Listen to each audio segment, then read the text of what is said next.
if you are using hibiscus leaves to wash yourself, I would put them on my womb and say, this is what I want you to work on. This is the part of me that needs you the most and that I need you to share your energy with. A herbal bath is what we call a spiritual bath, yes, but it is not only spiritual, it's deeply metaphysical.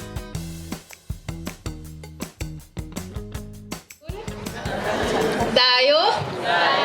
My name is Waithira of Charms.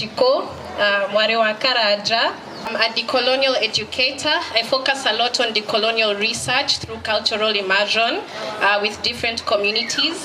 And I also practice, and I'd say almost a custodian of Afro-Indigenous spiritual practices through the levels in which I have been exposed to and given the privilege to witness different communities in their spiritual depth and in their spiritual power. Today I'd like to share on herbal baths.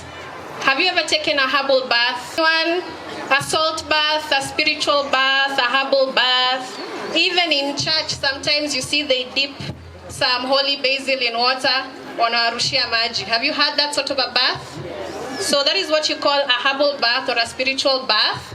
And we take them for various reasons. I think these days, maybe they're coming back to being very popular. But in my childhood, I used to witness that a lot through my grandmother, kuoshwa na matawi, for various reasons. Yes, I would just like to start by pointing out that a herbal bath is what we call a spiritual bath, yes.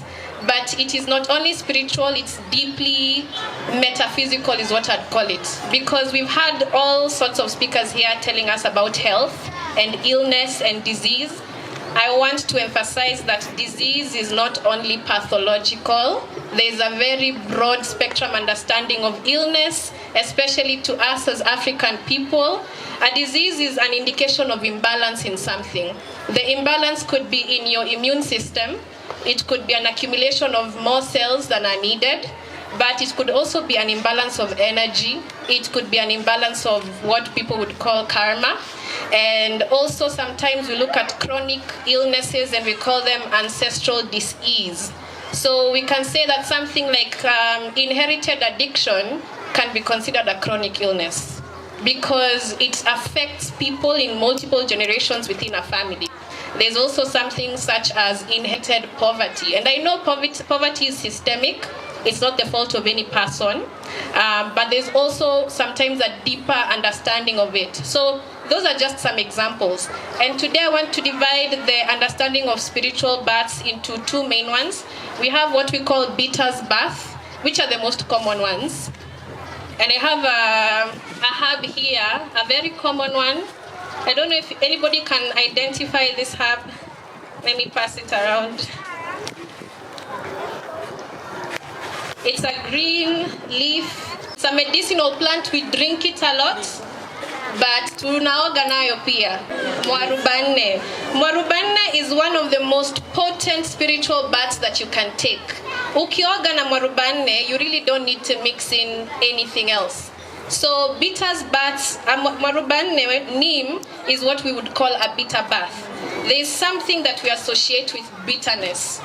Bitterness is something that we consider to repel, right? So I've said there's a bitter's bath and there are sweet baths. We take sweet baths to bring things in, to attract things. We adorn ourselves in sweetness and in water, and we speak certain things to that bath, right? So a bitter's bath does the exact opposite thing. And especially with the most commonly available one in East Africa, this is something from, whether it's for spiritual reasons or not. I saw children who struggled with nightmares and sleep paralysis. Walikuwa wanaosha na mwarubani. I would also see people sometimes who struggle with lesions on the skin. Wanaoshwa na mwarubani. We say that it has cures for 40 diseases. Na tunasema 40 diseases physically and spiritually as well. So we would use this also to wash our bodies after being exposed to death. So from burials, hospitals, especially for practitioners who take people through burial rites, utapata akifika nyumbani, anajiosha na the leaves of the bitter of the mwarubaine.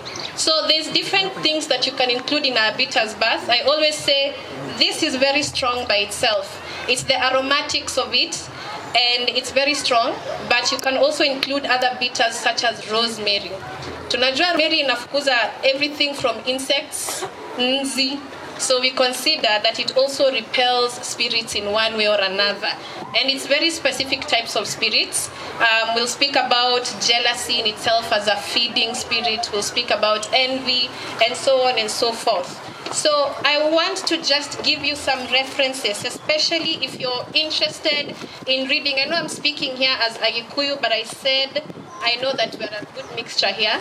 I would like to challenge all of you to go read a book called The Traditional Ideology and Ethics Amongst the Southern Luo. I don't think I've seen a book that speaks about herbs in that capacity. There's so much to learn, but it's a very good book if you're trying to broaden your understanding of herbs, not just in the medicinal capacity, but also in the spiritual sense. So we take herbal baths for three main reasons. And the first one is always to restore balance. Like we've said, illness is an indication that there is imbalance somewhere.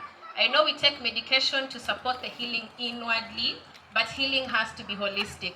Something that people like to say that you cannot heal in the same environment that makes you sick. So your recovery period and your recovery process has to happen outside of you as well. This is why we wash our homes, we give them the prosperity wash. You give it a cleansing bath after kukua na wageni nyumbani. We fortify our homes the same way we fortify our spirits. And if you can take care of your home in that way, your body is deserving of that kind of love.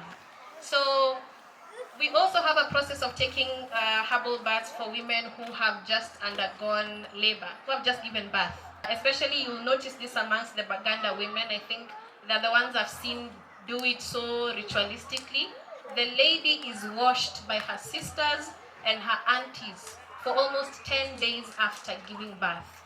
And the wash that she's given in the morning is a very protective bath, a bitter's bath. And then in the nighttime, towards sunset, she's given something very sweet. She's washed in flower petals and milk and honey, something to restore her feelings of sensuality, because we know that the body changes and the experiences with our own sexiness and sensuality changes after birth. So I want to come to where I was speaking about the reasons that we take herbal baths. So to correct imbalance, whether it's emotional imbalance that comes through extreme anger, or grief. Grief is a very big part of it. If you take some time to notice how traditionally people would be taken care of by the community during grieving seasons, it's very different from how it's done today. But there was an aspect of utaletewa hii ya kukula, because you shouldn't have to fend for yourself in this moment. Utaletewa hii pia ya kujiosha. Even the body of the person that has transcended is washed in those herbs as well. And we also do it for to correct spiritual exposure. So spiritual exposure is when you go into a situation where you feel like there is a disturbance of energy. If you are somebody that is open and adept to energy, in this space you're going to be feeling a lot. Because I think that there's so many gifted people here, especially people who work with herbs. There's a certain openness that they have within their hearts and their heads. So somebody who is not properly fortified will feel extremely overwhelmed and overstimulated at the end of this event. And it's not a bad thing. It's not to say kuna mtu amekurushia anything. It's simply to say that you're picking up on whatever other people are putting out. Whether it's good or bad is really up to them.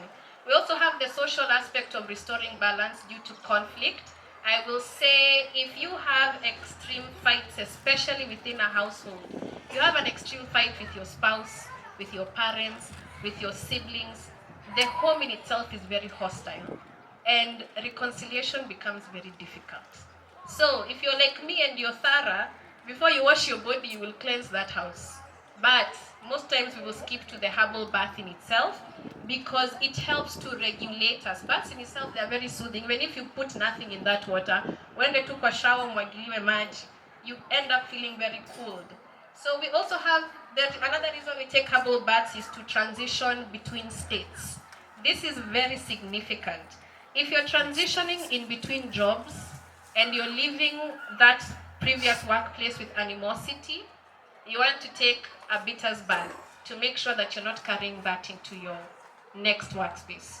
If you were taken for granted, if it was a toxic space, all of those things, you do not want to carry that narrative. But also if you're living with a lot of blessings from that space and you want to carry them into this other work, you take a sweet bath. So a sweet bath is made from flower petals. It is mostly flowers, unlike the bitter's bath where we use the leaves. The aromatics really matter because leaves most times don't smell the best, and that is exactly what repels the sort of energy that you want to repel. So yeah, transitioning between states, so after funerals, before and after initiation, depending on the community you're from, you'll see that our boys, kuna vile wanapakwa matawi na wanaoshwa before and after the initiation process and after childbirth, and also to regulate spiritual temperature. So heat is considered good in moderation. Anything to do with anger, conflict, spiritual agitation is considered you are on the very hot side of the spiritual spectrum. You want to be able to come back to a point of neutrality. And also coolness. You want to cool your body, to cool your head. That is why we bring in clarity and alignment. So we always say, if you're feeling very hot, if you're feeling very agitated, it's not the best time to make any serious life decisions because of the energy that you're carrying. You want to come back to a position of clarity. So the bitter's bath, which is what we have here. Does anybody know the name of this before I start on the bitters? Sorry? Yeah, this is fun. So before I explain on the bitters herb, I wanted to share this because within a lot of spiritual communities, especially the Abantu, the fan is considered what we call a head opener. This is a divina's best friend. This is a dreamer's best friend. I know dreamers, we support our work using magwort. So if you have any blockages and you want to channel those dreams, channel ancestral guidance, you take the magwort. But this fan does something that magwort cannot do for you. It opens up your head. Now, it's something that is taken with a lot of precaution. I will always say first things first, if you're taking a fan bath, if you can and you have the privilege to, do it outside. So there's a particular process of preparation, and I will just demonstrate lightly. So you have to, there's a process of waking up the herbs. And I don't know if you've seen me in any work setting, whenever I prepare a spiritual bath for you, you will notice that there's a moment taken to introduce yourself to the herb. And even in ancestral practices, the biggest point of contact, there is guidance that I'm seeking, but then there are blockages for whatever reason. If you're drinking too much, if you're consuming too many drugs, if you're in a stress, very high stress environment, the potency of your dreams greatly reduces, and even your capacity to remember them. On other sides of traditions, we utilize this herb to prepare people that go through a process of what we call spirit mounting, which I know is not very common amongst the Agikuyu, at least not openly, or many Abantu communities. But so basically, after you do your introduction, make sure you've taken some time to hold your herbs, connect them to the parts that are important to you. So this is for the head. You do not take a fan bath for the entirety of your body, it's strictly for your head.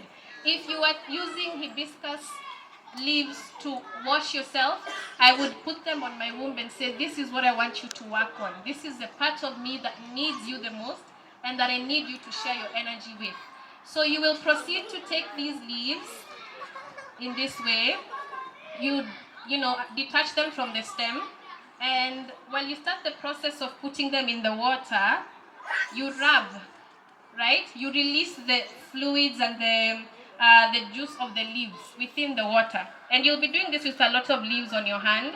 So you do this process until you're satisfied with how many herbs you need, the amount, and also with the prayers that you're praying. Now this is very important because, like we said, every living thing has spirits. If spirit is not directed, spirit will do as it wills. Is that not correct? You as a person, you are directed in so many ways. We have our constitution, we have laws, we have rules. Those are things that guide what we do. But then we also have the capacity to say, I choose not to follow that and do something else. Spirits of any capacity have the ability to do the same thing. So you have to be intentional in terms of how you speak to them and how you prepare them. Now this is a fun bath.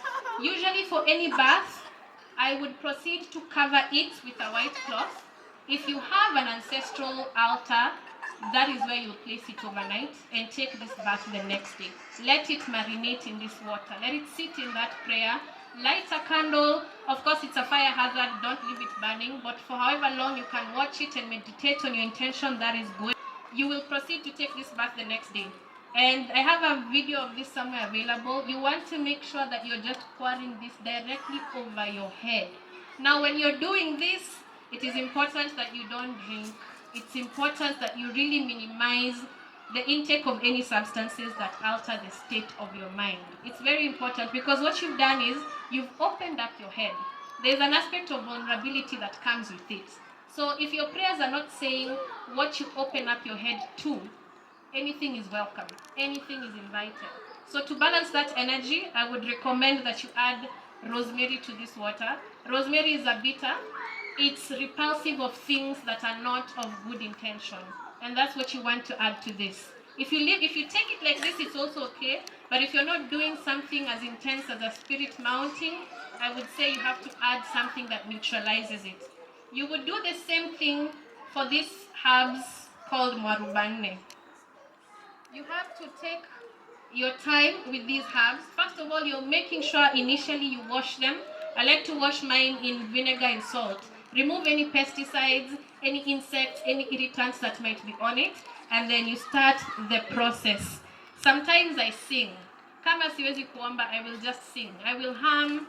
I will sing anything. Go shone, go sho. I will sing anything because I feel like they resonate with what I need most at the moment. So if you're not able to pray, sing, hum, speak to them. Asema, I'm about to be cleansed and fortified of whatever it is I'm trying to read within my energetic space. So you will proceed, as I said, thank you. You will cover it with a white cloth. You will leave it on your, if you don't have an altar, that's okay. You can just cover it, put it somewhere safe. If you have an outside space like a balcony, put it there.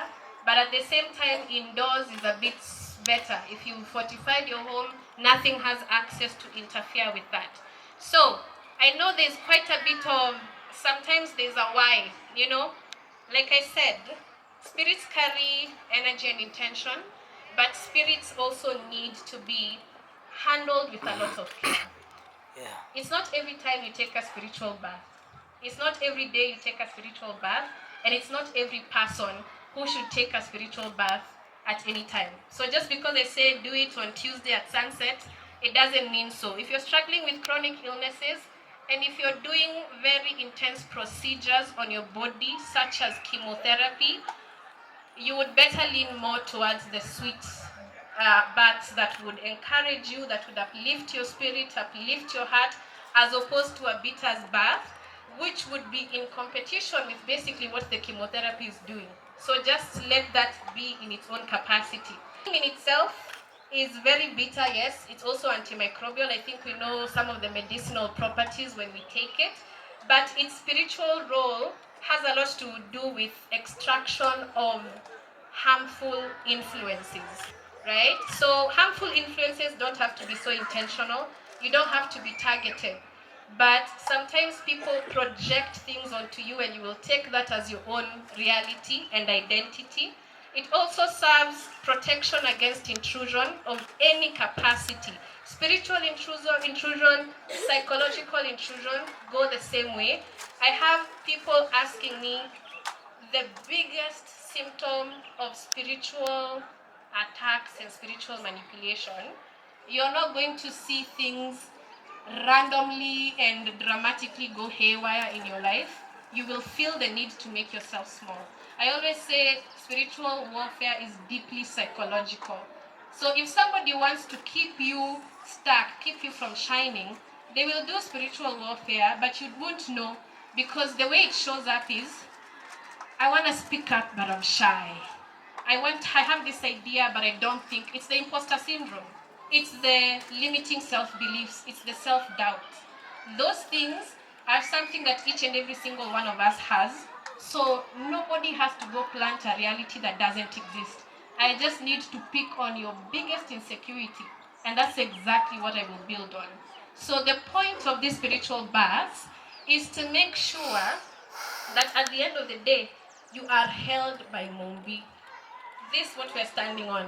The leaves, Mother Nature, our mother, our ancestor that unites all of us, despite our culture and whatever we call her. And the reason that we're here. Sustenance and providence has kept us today. We've eaten such amazing food from her today.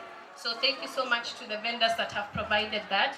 But then she also serves the purpose of holding us when we forget how to hold ourselves, reminding us of who we are, your power. You see her cleansing herself every day, purifying herself. The leaves drop, but the trees are still doing what they need to do. So taking the spiritual baths, make sure it's aligned with the goings on of your life. Also seek a little bit of guidance if you have to, instead of going to cook up some of your own things. But I would say, traditionally speaking, neem and marubane is the best thing that you can work with for us as East Africans. If I was speaking in West Africa, it's an entirely different thing. But it has a relationship with all of us despite our culture. Charms, Roots, and Relics Apothecary. Yeah.